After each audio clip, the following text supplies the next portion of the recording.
Stampers, Kim from stampingimperfection.com. I have a quick tip for you today. This is something that actually works really well for me. It helps me contain the mess on my craft table, and it helps me to not lose my small dies or the die cut pieces that I'm creating. As you spend your afternoon creating, your desk tends to get covered with all kinds of stuff. So I wanted to share with you, this has worked really well for me. So I got these little trays, and they're actually really nice little trays. They have a little gold leaf along the edge, and I love the color. It's so retro. But I got a set of like 6 of these, and I use them around my house for things. But this one was especially useful for me, and I decided to make a second one because I have my little mini blossom die cutter that I keep on my desk. I have this little die cutting machine that I keep right on my desk, and it gets used constantly.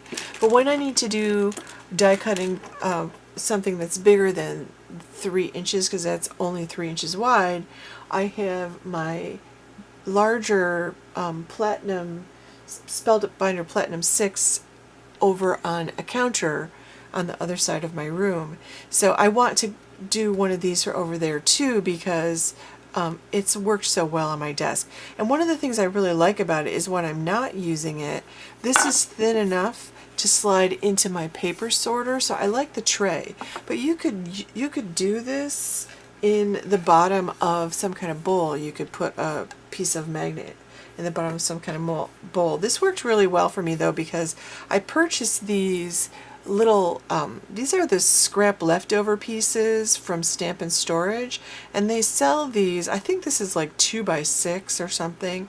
They sell these in packages of 20, so I always buy this size because I feel like I get a lot for my money, and I tend to use smaller sizes. I tend not to use big sheets of them. The magnets for my die cuts, I tend to use the smaller sizes in the back of the packages. Let me see if I can find one I have this in. Because I'll put it in the back of one of my stamp sets in the package. But as I'm crafting, you know, it's easy to lose these little pieces. So I put them, as soon as I take them off, I put them on the magnet sheet, and I put the die cut pieces on the rest of the tray, and this works really well. So I just took a piece of 2-sided sticky tape, and I'm not taking a very big piece in case I, you know, realize, oh, I'm not really using this, I'll use it for something else. I just put this on the back, and you can use your bone folder to really like burnish this onto the back of the magnet, and then just remove the backing. And I put this off to the side because then I can corral my die cuts in the rest of it. So this has worked really well. So I'm going to put this next to my die cutting machine, and now I'll have one on my table and on my die cutting machine.